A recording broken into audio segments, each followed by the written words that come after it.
This episode of the Citadel Cafe is brought to you by listeners like you. Visit patreon.com/the Citadel Cafe to find out how you can become a patron and help make this show possible.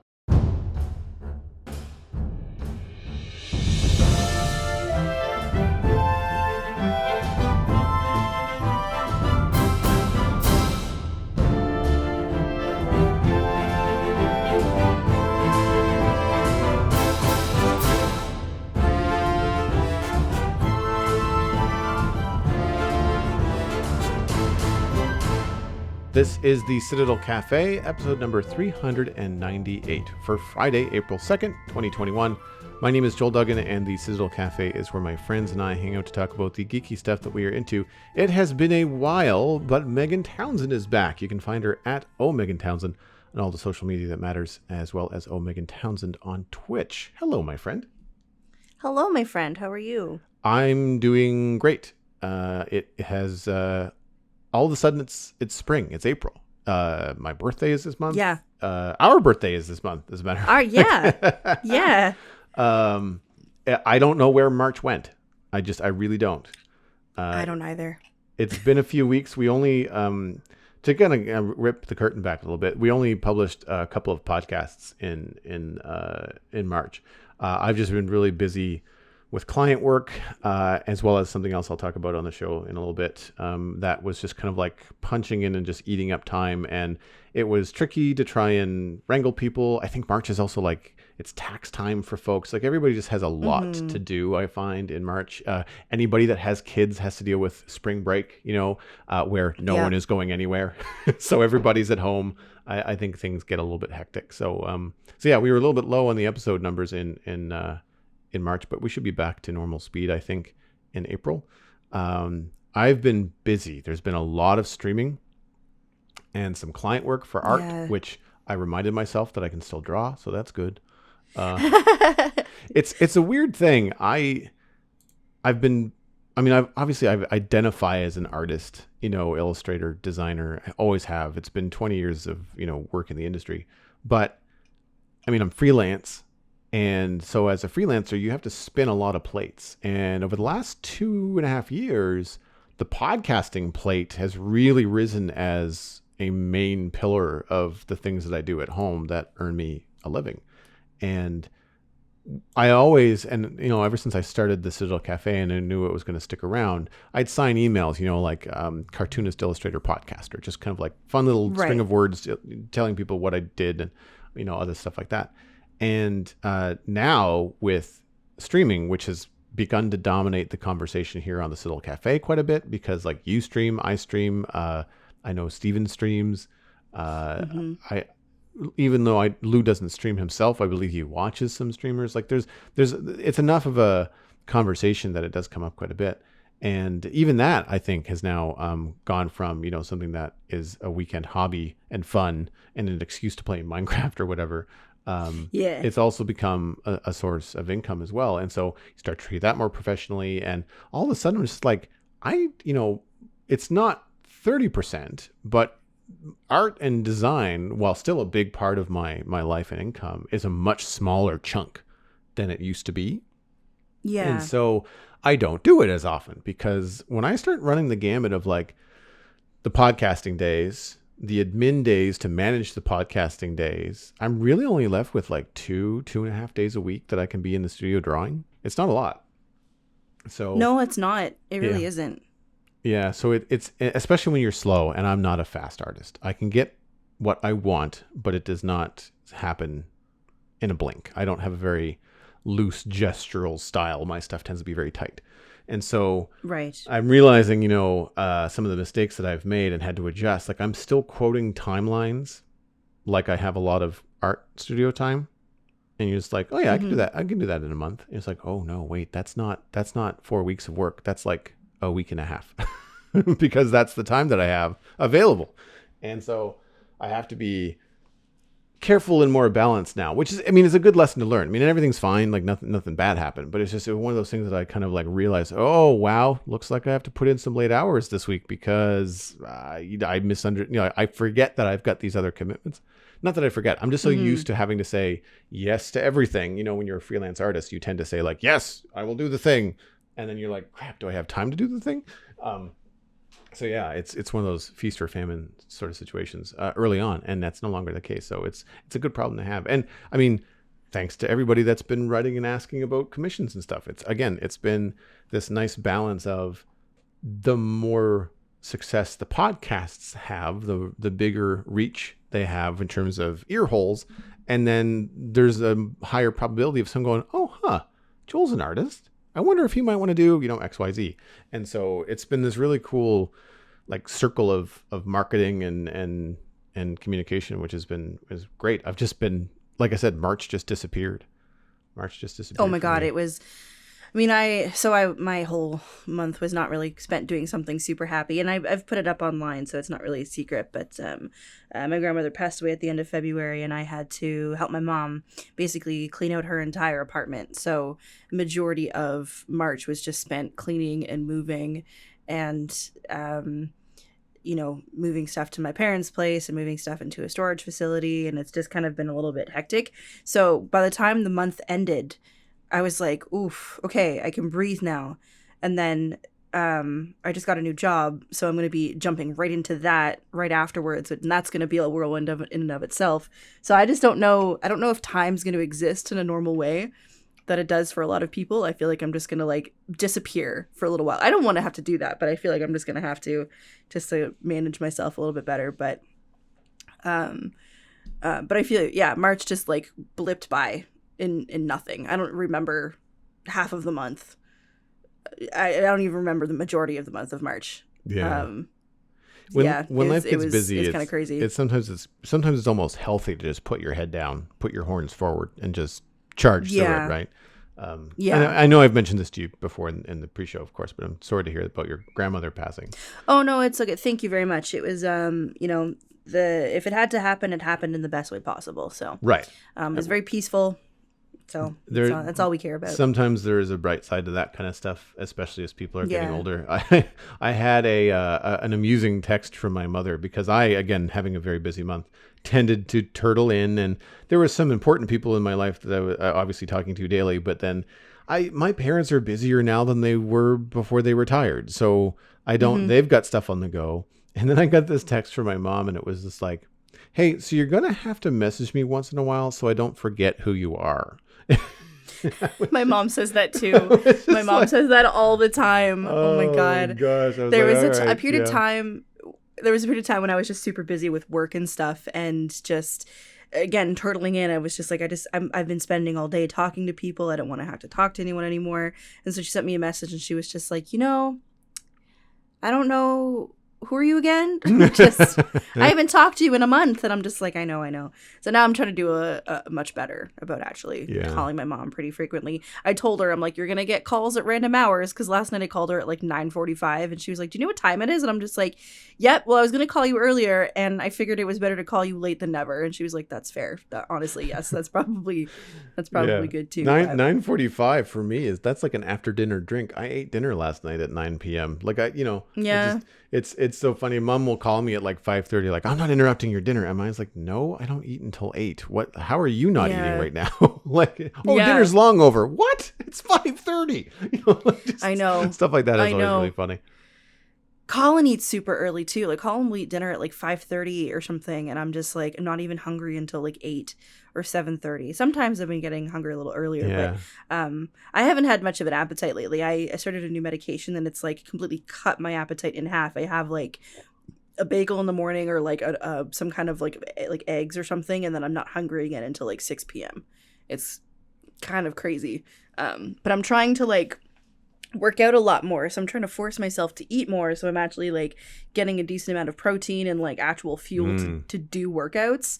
And it's so hard. It's a lot of work. So difficult. I can't, like, eating is hard work. Yep. I wouldn't have said that before, but like, oh my God. It's one of the things that you got used to. I mean, years ago when I was very heavy into training, when I was in my 20s, even at university in my late teens, early 20s, and especially on a student budget, like trying to buy healthy food and enough food for me to lift 5 times a week. Like, oh man, It was.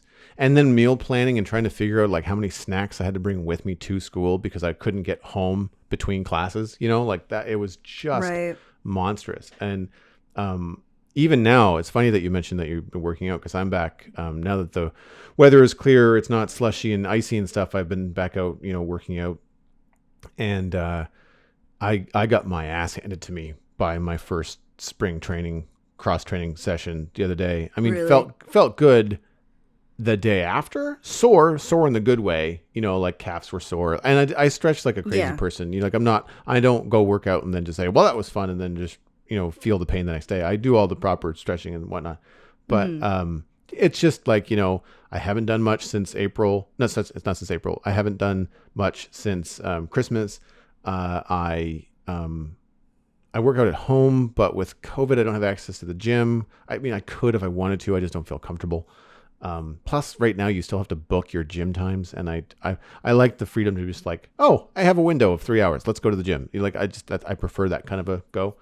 I need to get past that though, because I do need to get back into proper training.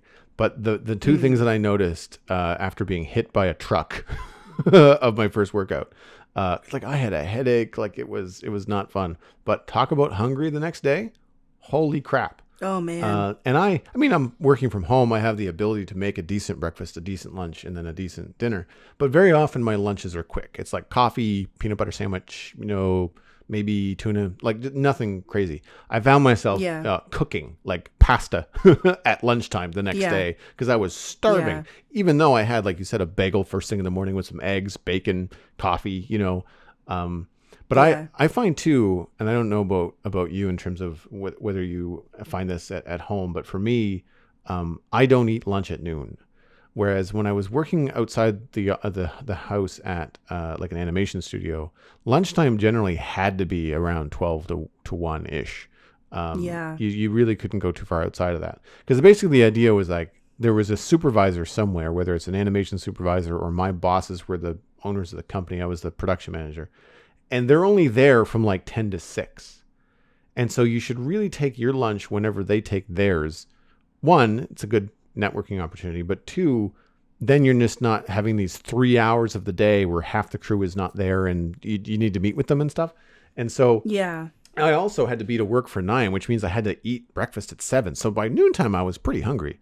But here, full time from home, I eat breakfast at 8 or 9. I don't eat lunch until 2, maybe 3. So eating at 8 is really not that much of a stretch, because my lunch was only, 3 o'clock, or it was done by 3. Right.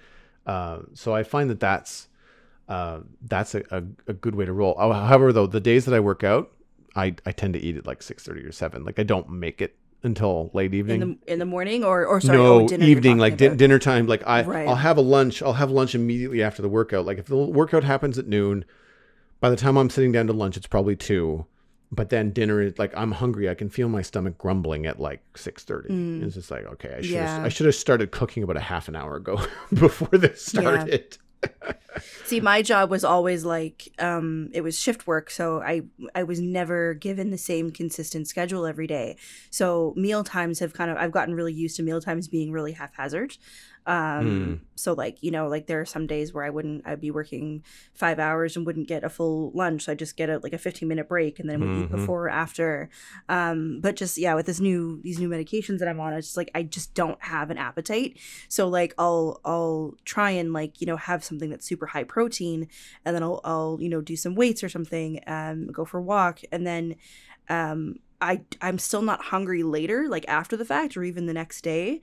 So I just feel like wobbly or wiggly, I guess, for lack of a better word. I'm just like, I need to eat something, but like lightheaded. I am not hungry. I'm not hungry. So I just spend a lot of time drinking water, and then I get a headache, and then it's this, I'm trying to find this balance. And do you like and or have any allergies to potatoes? No.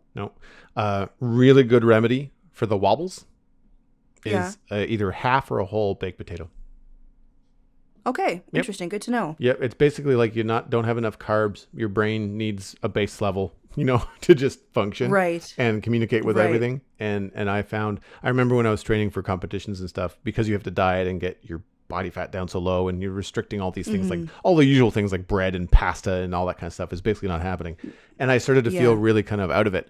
And wasn't a trainer, but someone that was helping me through this first experience was just like, you go eat a baked potato or start with half of one, see how you feel. And if you still need more, then have the other half a couple hours later. But she said like it'll do wonders. You'd be surprised. And I was like, okay. And she was right. It really helped clarify things. Like do you put anything on it, like butter or anything? Well, or I mean, just at the plain? time I didn't, but you could if you're not on any. If you don't have a really strict eating regimen. Like, I mean, gosh, who in the regular run of a day wants a baked potato without salt, pepper, and butter on it? I don't. It's true.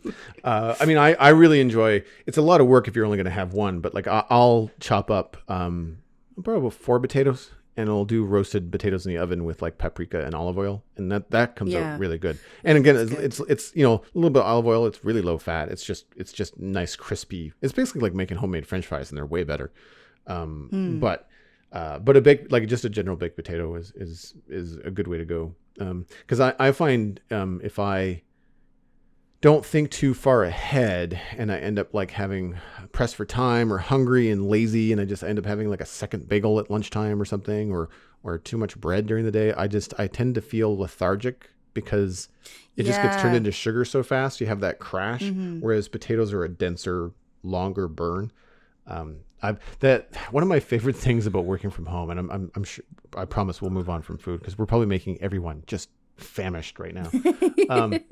But I really enjoy hot lunches. Now it's a little bit more in the wintertime. I don't tend to do hot lunches in summer because my apartment's really warm. But during the wintertime, it's so nice to have like baked beans or be able to cook like chicken wraps or barbecue hamburgers. Like having a hot lunch that's like really decent protein and or even having like the time to make like roasted potatoes at lunchtime is fantastic. It makes a huge difference with me being able to focus on my afternoon work.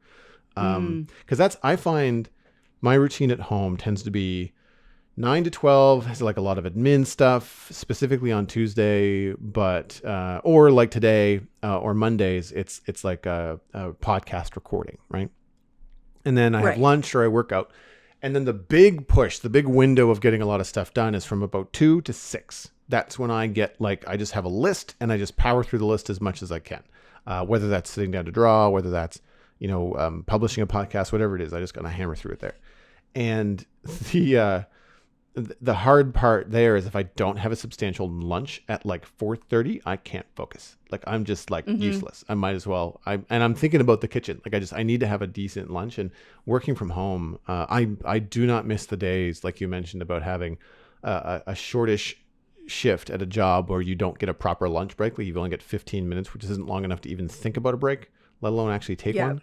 And so you have to eat before and after, which means you're eating dinner at like 11 p.m. or like something really wonky. It's a terrible way to live. It's not. It's not great. It's not great. I mean, I'm fortunate that the new job is going to be, it's set work. So like they feed you. You basically have like a craft table available to you all the time, and you're based because it's union based. They have to give you like hot meals certain times a day and at within certain hours of each other. So I like that I don't have to worry about food or like where I'm going to be eating. And I don't have to like worry about packing anything because it's just going to be there. So that's going to be a nice change. But yeah, I feel like it's going to be one of those things again where it's like, oh, don't know when you're going to get a chance to eat yet because it's so busy. But I'm kind of just used to operating that way anyway. But at least I know that I'm going to be able to have access to food kind of whenever if I wanted to. So hopefully that there's, good healthy options like vegetables and whatever. Oh, there usually is. And that keep me going, kind of stuff I always take advantage of because having that kind of a spread for vegetables and healthy stuff on your own at home is expensive. It's hard to get through it before it all goes bad. So when it's at a part of like a buffet or craft table or whatever like that, I'm always just like, oh yes, all the veggies all the time. All the veggies all the time. Yep. Well, speaking of scheduling, one of the things that happened a lot for me in March was a big shift in my stream scheduling because Satisfactory Update 4, which I had mentioned on the show several weeks ago now, launched in the experimental branch of the game on March 16th. I did a stream that day. We watched the trailer together. We went into the game and tried to push through to some of the new content. It was a little bit farther away than I had thought. So it didn't quite go, that first day didn't quite go as planned. But since then, I've been doing some regular Satisfactory streams, which people have been enjoying, which has been really cool. Some new people to this content, new people to the streaming channel. And I'm really enjoying it so far from a content perspective, because what I did was I have this big world that I have in the early access version of the game, which is the stable release. Experimental will roll into early access, I believe, in a couple of weeks. And April 13th is the date that Coffee Stain Studios is giving for when they're going to move it over. I feel like I'm probably going to roll into my old save and go from there, because I'm much farther along in the tech tree. And I've got things like trains and other things set up. It's still not the best, but we have a lot more flexibility there. In this current playthrough, though, I've been able to have the hindsight of the bottlenecks I ran into in the other playthrough, whereas I got up high and built a large platform. And I'm talking football fields of space, which is something that you need in Satisfactory. If you're going to build in Satisfactory, if you're new to the game, figure out how much space you need for the machines that you need to build your factory for that particular part, and triple it. You will not regret it.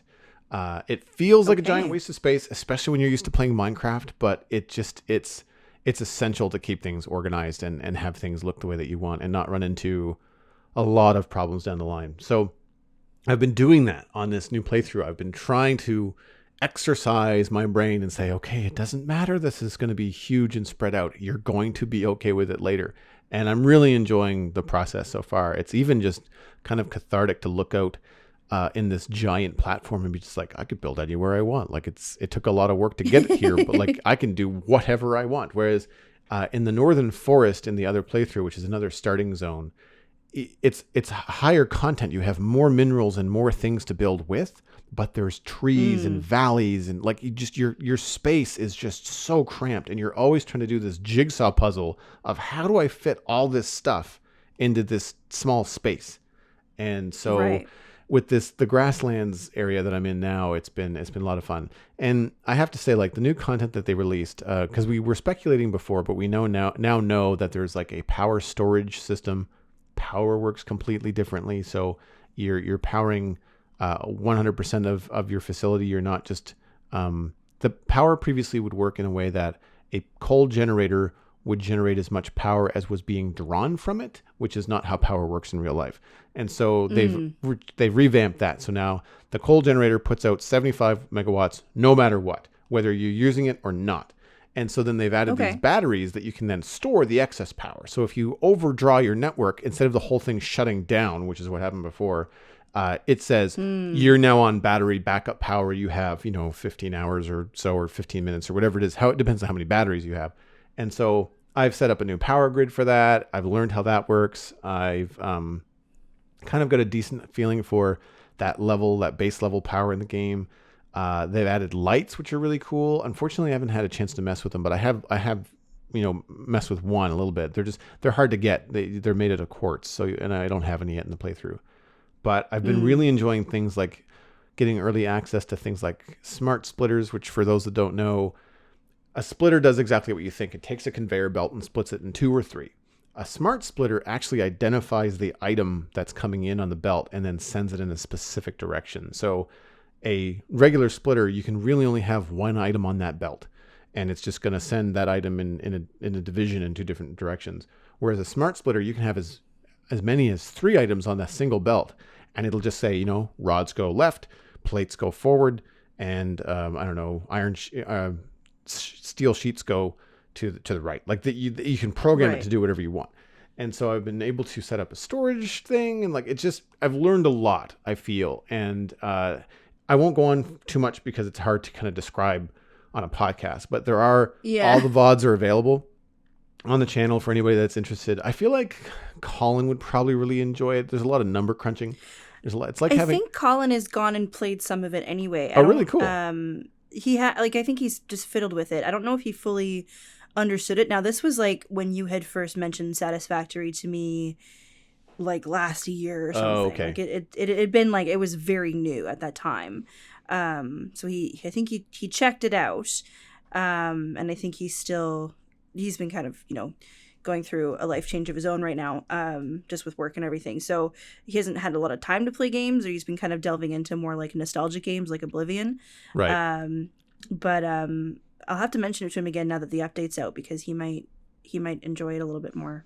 And if he hasn't invested any time, he could wait until the experimental rolls into early access on the 13th and look at it then. Right. And very often when that happens, you'll see it for sale for a little bit off of Steam or whatever. And actually, that brings me to my last point that I wanted to mention. For anybody that does look at the game, decide they want to play it, you can watch hours and hours of it on my Twitch channel. I also have a creator code now on the Epic Game Store. And so, cool. Yeah, so if you use the code Joel Duggan, imagine that, hard to forget that one. Then I get a small. What was it again? I missed it. Yeah. I'm just kidding. The code at checkout is Joel Duggan, and you'll get it's the same price. There's no discount, but I get a small commission off of the profits for helping promote the game and whatever, which is a really cool program that Epic offers. And I know people have divisive feelings about Epic versus Steam and all that kind of stuff, but the reason why I went with Epic, well, one, the creator code, Steam doesn't have that, but also Epic has two different versions of the game, the experimental and the early access, both of which you get to download for the one purchase. On Steam, you have to change your install. And so you have to decide if you want to be an experimental or if you want to be in early access. Whereas with Epic, you get both, and you just decide which one you launch. There's essentially two games on your computer. You just decide to roll with the one that has the latest updates, or the one that's more stable that has update 3.5 from October or whatever. And again, update 4 is rolling over into early access later this month. And the last thing I want to mention that I thought was really, really cool about the new patch notes is that they have a zip line and a hover pack, so you can kind of hover over your base anywhere you're near an electric power line, and you can zip line along power lines as well, which is fantastic. That's fun. Yeah, it just makes getting around a lot easier. They have some really cool stuff in the higher tiers, like resource wells and particle accelerators and some fancy new buildings and stuff. But the real big change for the higher tier are drones. You'll see this a lot on their marketing thing. So previously, the most efficient way to move things around, which still might be, is trains, because you can fit a lot on trains. They go pretty fast, but obviously they're on the ground. Where drones, they don't have a big capacity, but they'll fly anywhere. They just basically go from drone pad to drone pad. And they're not the fastest when it comes to landing, loading, and unloading. But once they're up in the air and going, wow, it's as the crows flies. It's a straight line to the target, right? So that kind of stuff is really cool. And I think that while this is mostly an end game update, there's enough quality of life things in the early on, things like copying and pasting your building settings from one to the next, doing math in the buildings. Like if you need to say, in order for this to work, I needed this building to do 80%, not 100%. I needed to not be as fast, only work at 80%. The math will be done live in the building interface. And so you can see, when you do that, it goes from outputting 20 to outputting, 18 or 16, items per belt. So you don't have to do it all in your head or on a calculator separately. It's got some fun quality of life things too. So in my opinion, it's a good time to get into the game. Yeah.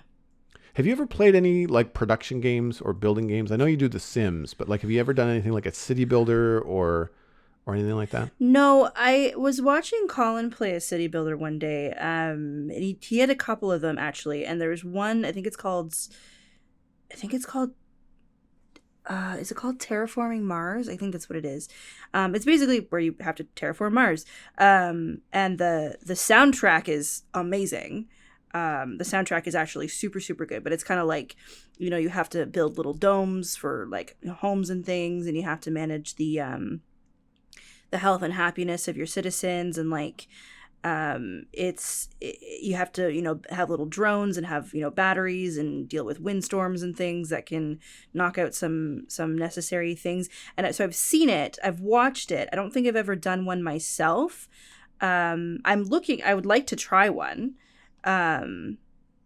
But I just haven't gotten around to it yet. But I was very interested in watching Colin play his, and also the music of this one. I have to find out exactly what it's called, but I think it's called Terraforming Mars, or There's a board game called Terraforming Mars, but I was assuming there's probably, I think I've seen it on Steam. I think you're right. I think it's called Terraforming Mars. The one that I see a lot is Foundations.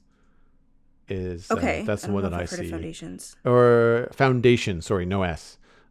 It's the same idea. Okay. It's just that it's a medieval sort of situation where you have to. Oh yes. Yeah. Is it like you're making a tavern or something? Oh, you start off with like a wood cutting hut and a couple of people, and then you have to build your town so more settlers arrive, and then you assign lumberjacks and gardeners and farmers and stonemasons and all this kind of stuff, and eventually you just build things up. I don't believe it's something where you then have to defend the town. It's just meant to be like a management game. Like you've got resources, you've got morale, appeal, trade. Like it's kind of like a building and civilization game, kind of all meshed into one, but not like StarCraft where you have to then like defend your base against like zombies or something stupid. Like it's really cool. I actually take quite a lot of inspiration from it because I've watched a couple of people online that have played it with the medieval town that I'm building in Minecraft. Because it's obviously Foundation being like a medieval style type game. Yeah. It's pretty cool. On Netflix, for me, I'm going to surprise everybody and say that I've watched and liked, I won't say loved, but I liked an anime series. I watched it from start to finish. I saw that and my mind was blown. I was like, right? What? Yeah. Still still have some major issues with it. But for whatever reason, most likely the quality of the animation and the voice acting is what kind of kept me around. And the story was not the best, but the world building was actually really cool. And it's called DOTA Dragon's Blood. And it is based off of Dota 2, the massive online game where people do like arena battles and stuff like that. It's like League of Legends and Heroes of the Storm, like that kind of a I think it's a 5v5 or 3v3 map. I can't remember. I only ever played it once or twice back in the day, but the characters in the game have all this lore and stuff built up around them. And so they took that lore, and from what I can understand, they've written and executed an anime series around it. And it's one of the few anime series right now on Netflix that I've seen at least come up in my feed that isn't CG. There's a couple of CG elements, like the dragons are CG, just because they'd be hell to try and draw and animate naturally. But it is hand-drawn animation. So, and in a way that's kind of stylized and limited, like characters are walking across this long journey and they're not animating it. They just kind of show a couple of still frames of like, them walking up a hill and then them walking across the top of a plane and whatever. So it has some sort of like, traditional Japanese filmmaking shots and things like that in it. I really enjoyed the overall mythos behind it. They don't, in one way, they don't beat you over the head with it. So the dialogue that the characters have don't give you the backstory. Right. And like, they don't say, oh, Salamene, that's the evil something. Like they don't like give you it all in one speech. Right. Salamene, from what I can tell, was the main antagonist in the whole thing. But she's a goddess, but she's complex, flawed, and scary in a psychotic way. Like the only thing she cares about is being loved. It reminded me of, what's that Neil Gaiman book? American Gods? Oh, yes. Right, where you've got the old gods are dying or failing at life and downtrodden because no one believes in them anymore. And so Salamene just wants belief. She cares very little for the well-being of her worshipers. She just needs the worship. It's narcissistic, and yet she appears, visually she's white, beaming light, like think Galadriel from Lord of the Rings, right? At first glance, right? She's got a Scottish accent, like everything about her feels very light and flowy and ethereal. But then as she continues to talk and demand things of her followers, you're like, whoa, she's the bad guy. Like it is rough. Yeah.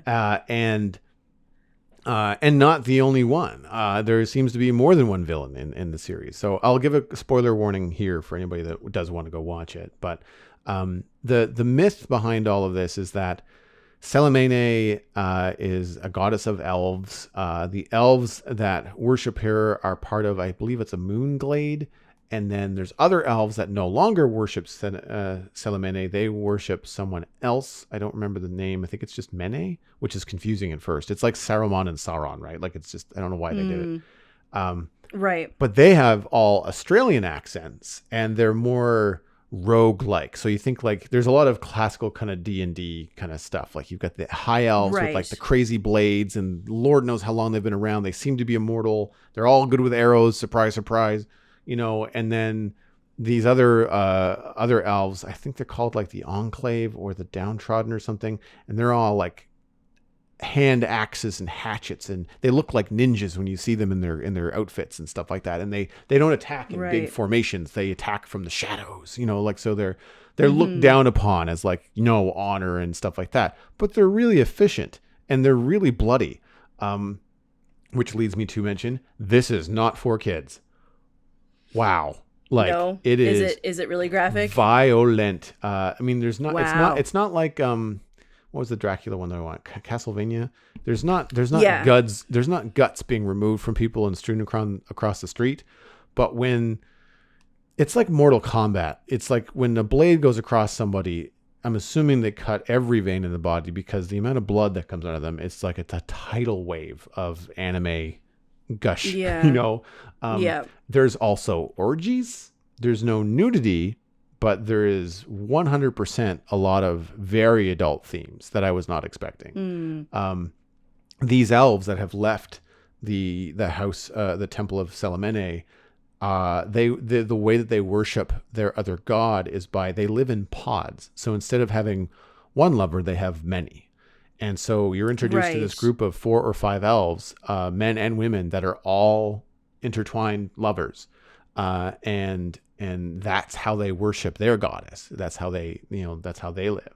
And so you have to pay attention when you're watching the show because they give you like a very simple premise off the start. And it's basically along the lines of like, before there was the universe, there was nothing. And then there were the 6 or 8 of these elements and they became these things. And they don't really get too much beyond that. They're the pillars of creation. And then they just kind of go right into the story. It's like, okay, so that's the world I'm living in, but I don't understand what these are. And you're met with, and you start to follow, I'm trying to find his name real quick.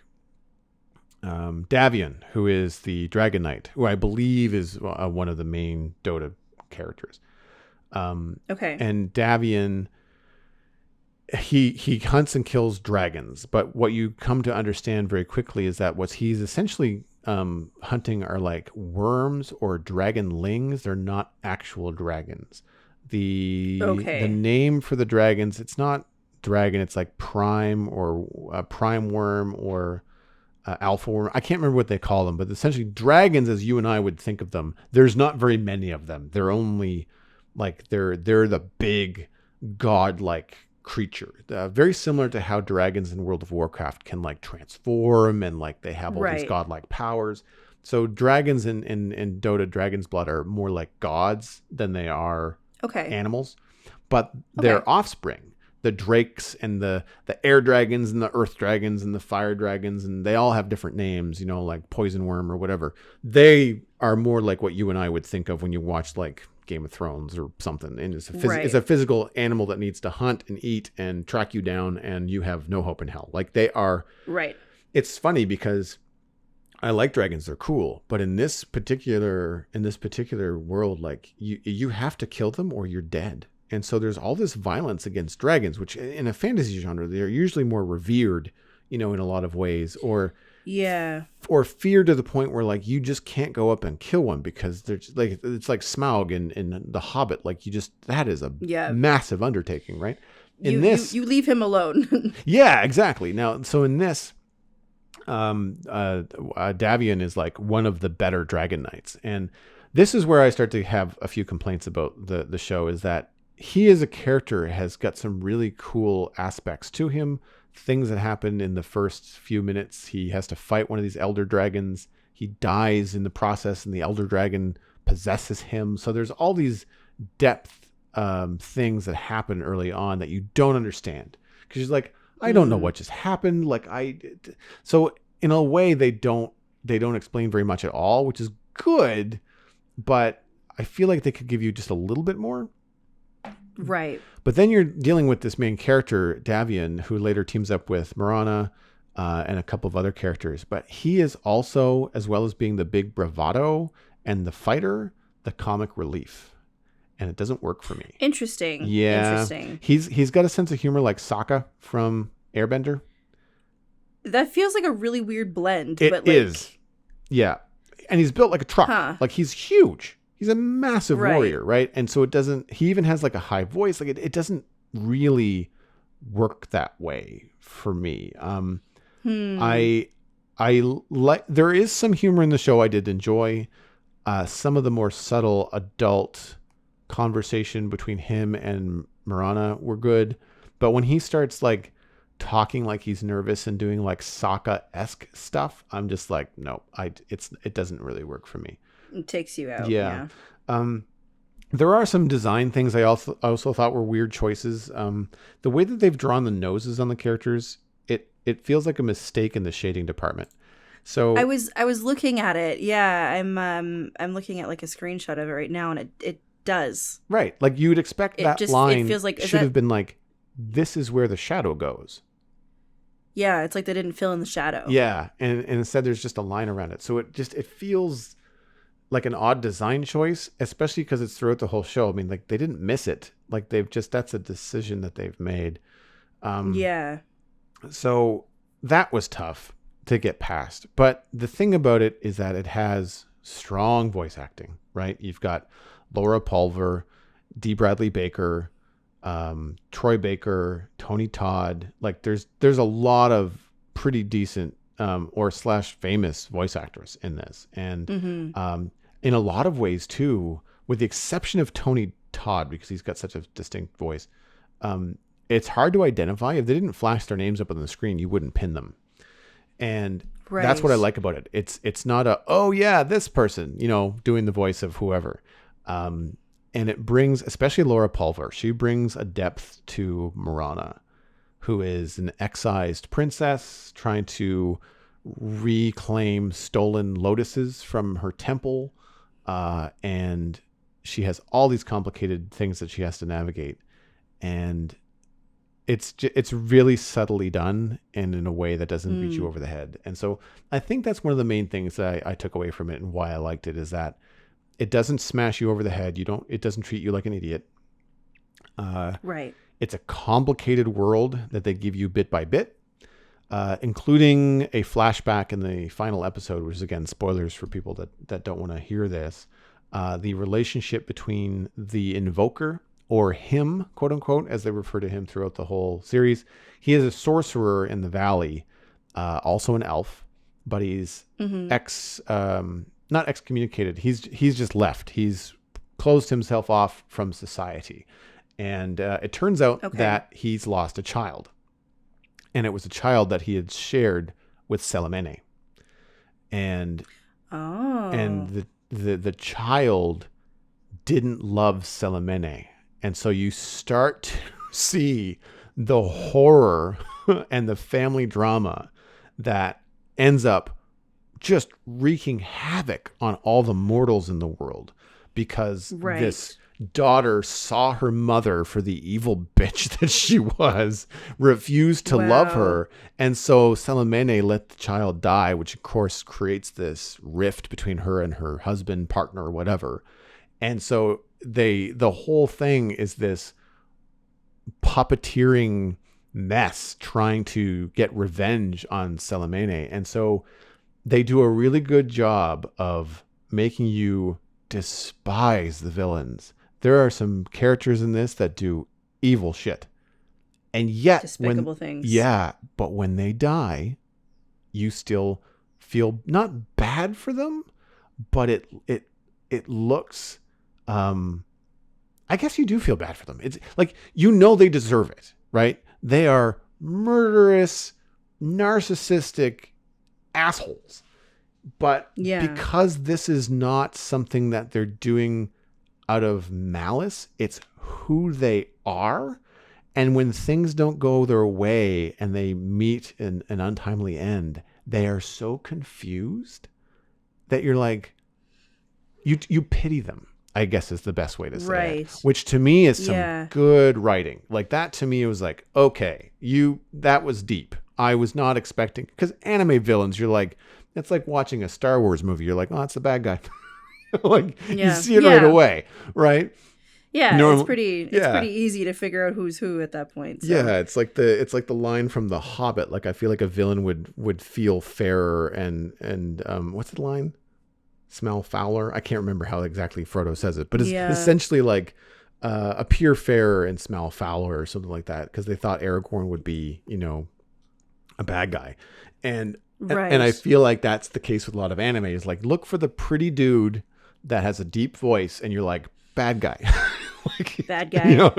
Sorted that out. But it is true in a way, but the depth to the female characters, which I thought was also a nice thing, was that, like, again, some of the females are villains, some of the females are heroes, some of the girls, or one of the women characters does not speak at all, and is probably one of the funnier characters in the whole thing. Really? Yeah. Interesting. I love that. It's not Fimrin. What's her name? It might be Luna. No, because she's got a speaking. She's not going to be on IMDb, of course, because there's no speaking role. Right. She is Mirana's handmaiden, and she's got a few tricks up her sleeve. But Mirana will talk through her issues with her handmaiden, and her handmaiden never says anything, but still communicates either like, you're nuts, or that sucks, like we should, how can I help, or I'm gonna fall asleep because you're just wasting my time.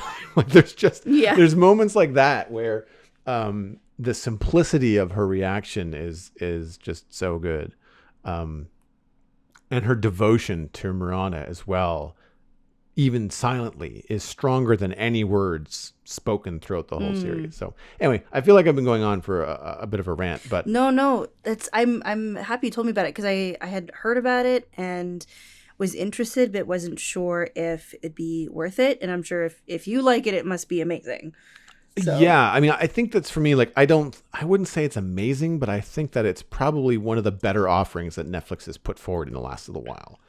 Right. I tried to watch Dragon's Dogma right afterwards because, of course, Netflix said, oh, if you liked Dragon's Blood, you might like this other thing. I didn't get 4 minutes into Dragon's Dogma. It was this horrible CG, robotic looking, like, it was the same plot. And this is where, Dragon's Blood is also not the most original. Like, Davian doesn't like dragons because Dragon killed his family. Surprise. Yeah, it's like it's, yeah. Plot line to every other anime out there, right? I feel like there's like cliches for a reason because they work, but I get you. It's like they're overdone and overused, and come up with something original. Yeah. Or different, or spin it in a different way, at least. If exactly. you want to like use the cliched thing, there's a different way you can go about it. So yeah. And the twist here is that Davian ends up being possessed by a dragon, so he becomes the monster that he's been hunting his entire life, which is, it's cool in that way. But his motivation to get through the first 2 episodes is still like, oh gosh, roll your eyes. Really? You couldn't think of anything better? But again, it's based on Dota 2, which is a very old franchise. And so they don't want to deviate too far because like they have a existing IP that they want to pay homage to. And I have to say that for someone that knows very little about Dota, only its existence in pop culture, I feel like anybody that's a fan of that series is probably going to be picking up on all kinds of like Easter eggs and like characters that you get that you've played before, that you might get to see them younger or older or whatever that happens to be. There's definitely a couple of characters in this that, and a couple of moments during the series where you're just like, okay, now it's time for the anime fight, and it's just nonstop action for 15 minutes, which is, and again, really well animated. Like there's some spots where like the camera is doing like a 360 move around two people in a hand-to-hand combat, and you're like, oh my really God. really like, good choreography. somebody lost their month animating this one scene. Like it just, Yeah. and hand drawn, like really cool. The only thing that are CG are things like big environments, like a complicated wizard tower when it has to move, and the dragons, because there's just so much detail and scale and things that have to happen. And honestly, it's cell shaded like the Dragon Prince is, and you wouldn't realize the dragons are CG until they start to talk. And yeah, because they don't do anything to manipulate their mouths. It's basically like a beak, and so the beak just is very stiff from the jaw to the chin. And I get that. Like if it was a Tyrannosaurus Rex, it's not like the Tyrannosaurus Rex is going to like be able to form words with his lips or something, right? But it just feels very like sock puppet, it just feels very strange. Yes. So yeah, it's again some really neat imaginative stuff. All the world about the elves and other factions in the world and the dragons and the pillars of eternity, like they are pillars of creation.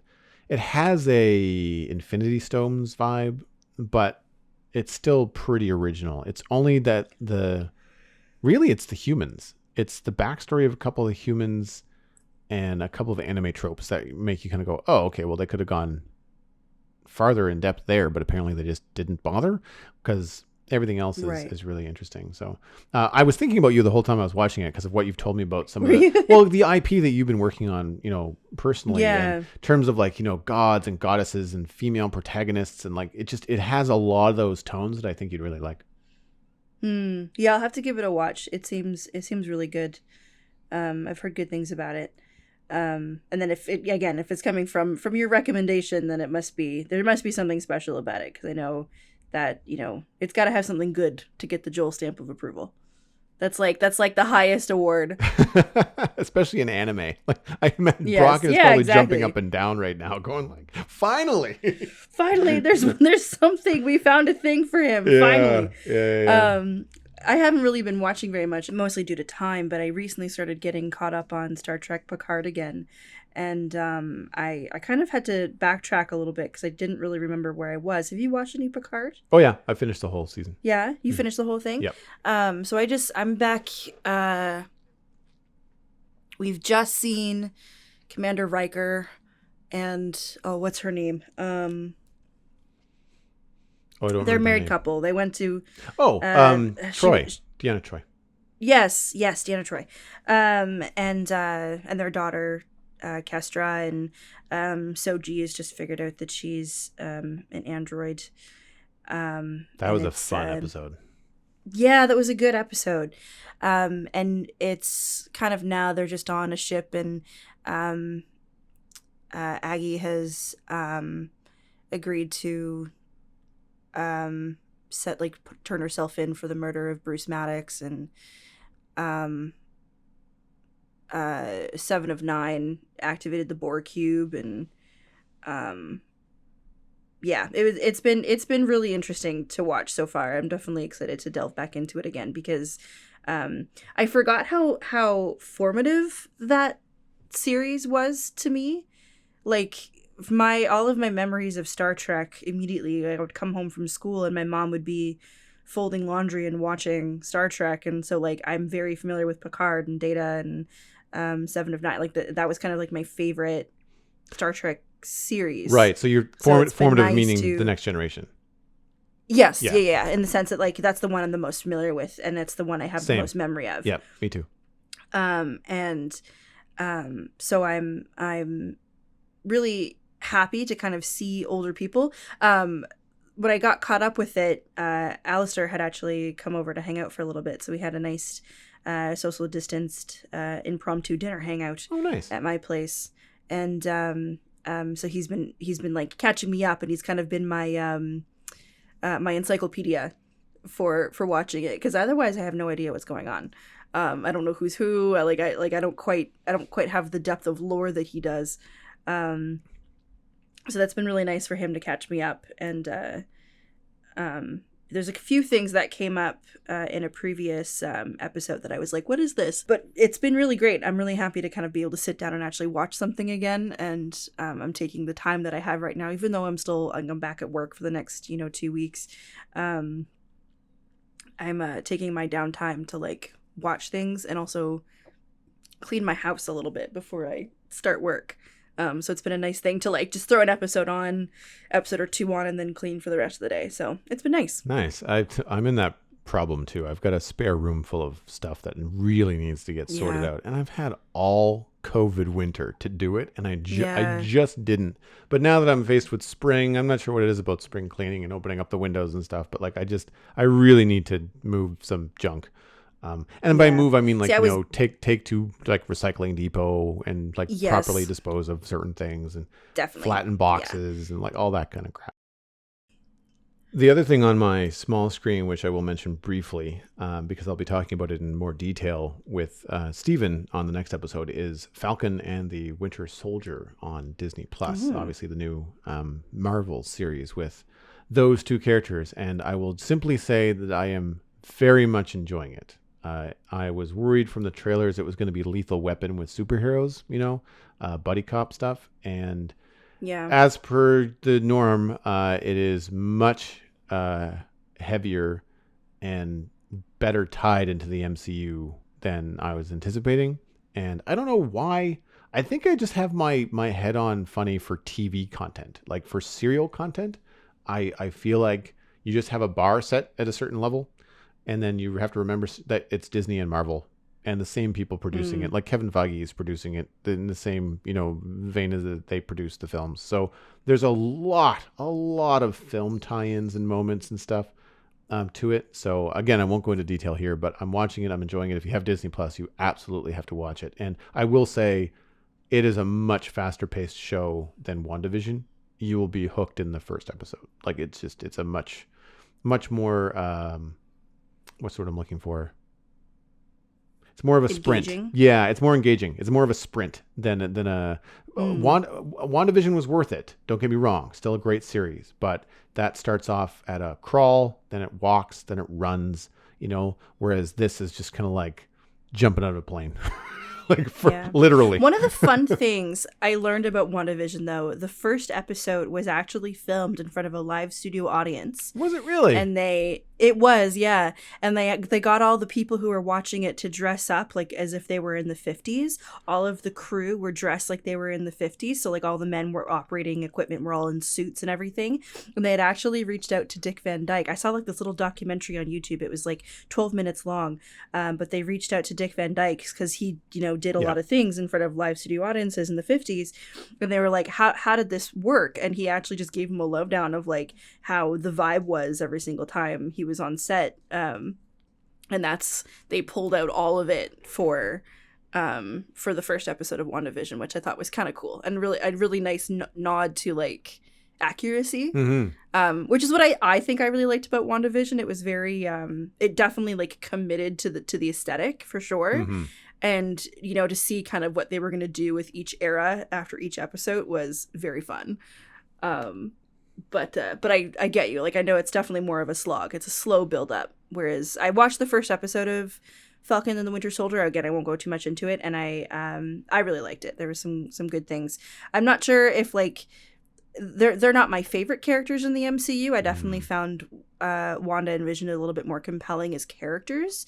But I'm once more of it comes out, I think I might try and just watch it all in one go and see how I feel about it from there. I think the Bucky Barnes fandom is going to explode.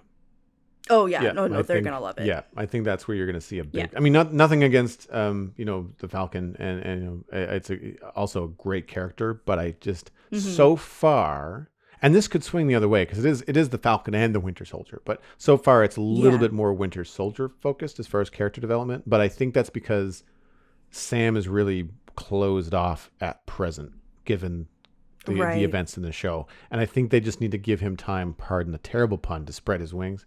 And then you'll eventually see more from him from a character development standpoint. My buddy Chad was saying that he's enjoying it, but he's terrified of the inevitable slowdown. You know, like I don't remember how many episodes we're looking at, probably between 8 and 10, and episodes 5 through 6 or 5 through 7 are generally the let's put the brakes on and do some character development. And it's usually boring. And I get the feeling it might be coming. So I hope they don't go that route. Like, I hope they still have an action-packed show every week, and then they filter in the character development as they can. But we'll see. Yeah. We'll have to see. Again, not one of those shows where you have to tell people you have to watch the first 3 to get it. Like, no. You'll get it in the first 3 minutes, really.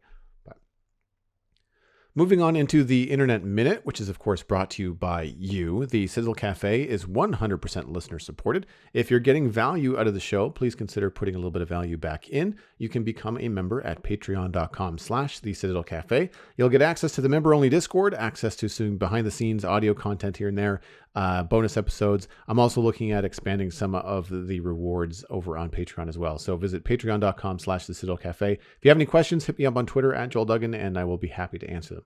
Right now, we are at 22 patrons, which is up from the last episode at 21. So welcome to the new folks. Our goal each month is to have at least one more person than the month before. So if you enjoy the show and you want to join the Discord, you want to support the podcast, then check it out. You could be 23. Patreon.com/the Citadel Cafe. My pick this week is back in the Legoville. We have Lego set number 10283, NASA Shuttle Discovery.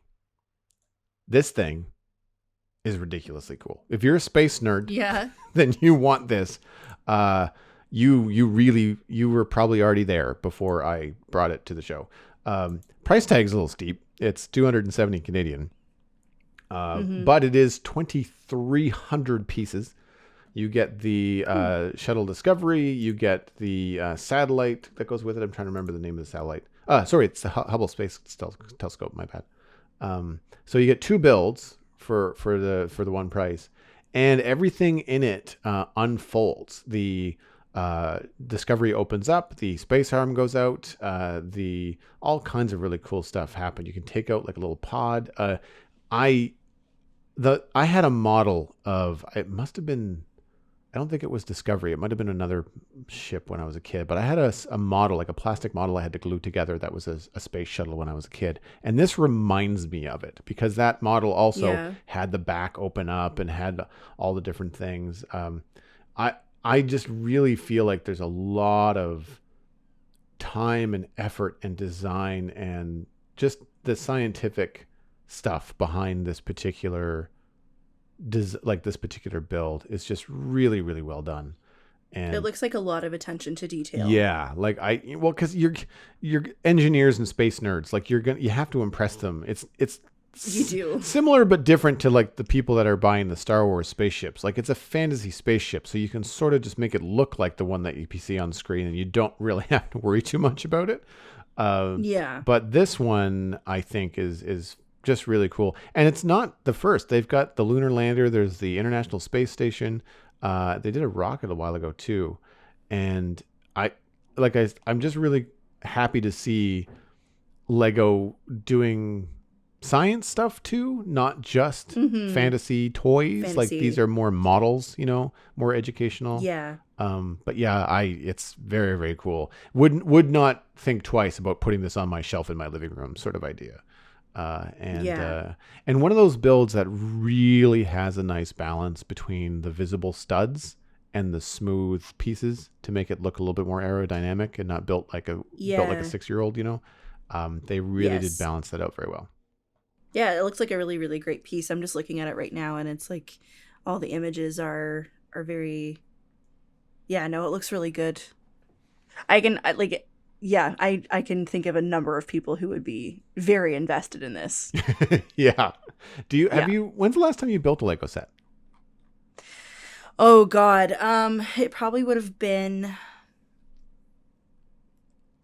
want to say 5 or 6 years ago. So my my cousins were over for Christmas, and one of them got like a Harry Potter Lego set, like Hagrid's hut. So he wanted help building Hagrid's hut, so I helped him. And I was actually a lot more invested in it than I thought I was. Everyone's like, man, we should have gotten Megan Lego for Christmas. Yep. And I was just like, maybe we should have. But he just wanted to put it together. Because he just, like, he was, you know, old enough to know, like, this is not always play stuff, but, you know, wanted to help building it because he wanted to make sure it was done right. And so it was fun. It was fun to put together. Well, that wraps up this episode of the Citadel Cafe. You can get more information about the show and links to some of the things that Megan and I talked about at thecitadelcafe.com. Music for the show was composed by Kevin MacLeod. You can email us at thecitadelcafe@gmail.com. Find the show by name on Twitter, and find us on iTunes, Google Podcasts, Stitcher, and Spotify, as well as YouTube. We're basically anywhere that you can find a podcast.